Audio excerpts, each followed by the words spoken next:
અમેરિકામાં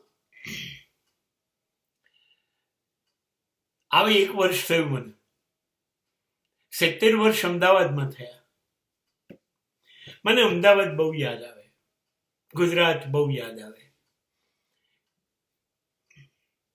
અમેરિકા ભલે વિશ્વ નંબર 1 દેશ હોય, અત્યંત પૈસાદાર છે. અહીંયા કોઈ પણ ફૂટપાથ પર 100 માળના મકાન સામાન્ય છે.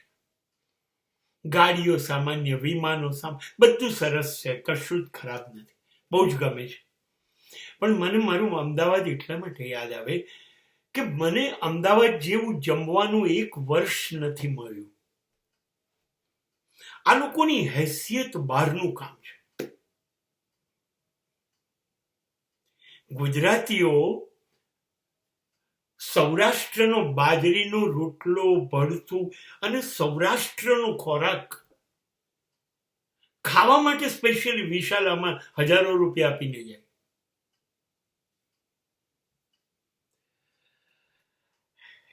એ જે જમાવટ છે બાજરીનો રોટલો, ભડથું, છાશ ને શાક, એવું કશું અહીંયા જોવાનું. અરે અમદાવાદના સાઉથ ઇન્ડિયનો જે ઢોસા, જે ઇડલી, જે મેંદુ વડા, જે ઉત્તપમ બનાવે છે, અહીંયા છે 100 હોટલો છે, પણ એમનો કોઈ ક્લાસ નહીં. એમને કશી સમજ નથી પડતી કે આવો ટેસ્ટ હોય. નહીં, મેં એ જોયું જ નથી. મેં નારોલથી નરોડાના હાઈવેની પરની 100 લારીઓમાં સાઉથ ઇન્ડિયન ડીશ ખાધી છે, અને બધી એક એકથી ચડી હતી. એમાંની એક પણ અહીં નથી જોવા મળી. અમદાવાદમાં ચેતનાનો ઢોંસો, ચેતનાની દાળ, ચેતનાનું ડીશ જમણવાર અહીં ક્યાંય કોઈ જગ્યા પેદા નથી થતી. અરે અમદાવાદની માણેક ચોકનું ખાણું ફૂટપાથ પર બેસીને સાદડી પર પાથરીને ખાધું છે, એ અહીંયા કોઈ દિવસ જોવા નહીં મળે.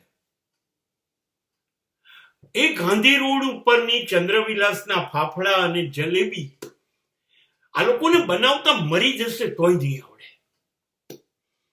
એ ગાંઠિયા, એ સમોસા, એ રાયપુરના ભજીયા, એ ગુજરાત દાળ વડા આ લોકોને ક્યારેય નહીં આવડી શકે.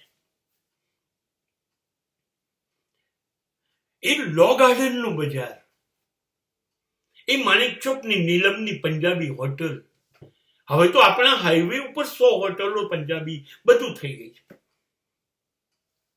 એ અમદાવાદની મીઠાઈઓ, એ ભોગીલાલ મૂળચંદ હોય કે માણેક ચોકની બધી દુકાનો હોય, આ લોકો ન તો મીઠાઈ સરસ બનાવી શકે, ના ફરસાણ સરસ બનાવી શકે. આ લોકોને એવું કશું આવડતું જ નથી, બહુ જ ખરાબ.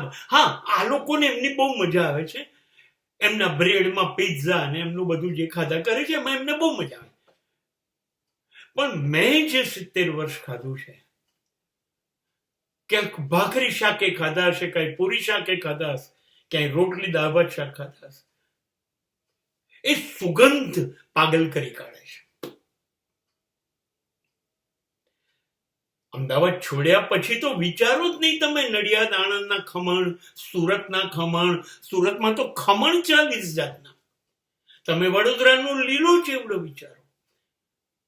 આ બધા શહેરોએ લાજવાબ ખાવાનું બનાવ્યું છે. અને જો કોઈ અફસોસ થતો હોય, અમેરિકા અદ્ભુત છે, એમાં કોઈ શંકા નહીં, પણ જો કોઈ અફસોસ થતો હોય તો આ બધું અહીં ક્યારેય મળવાનું નથી. હા, હું પ્રયત્ન કરું છું, મને ઘણું આવડે છે, મને રસોડામાં રહેવું પણ ગમે છે, અને હું જાતે બનાવું પણ છું મારા ટેસ્ટનું, એટલે થોડોક સંતોષ છે. પણ મોટા ભાગના ગુજરાતીઓ આ બાબતમાં પસ્તાય છે.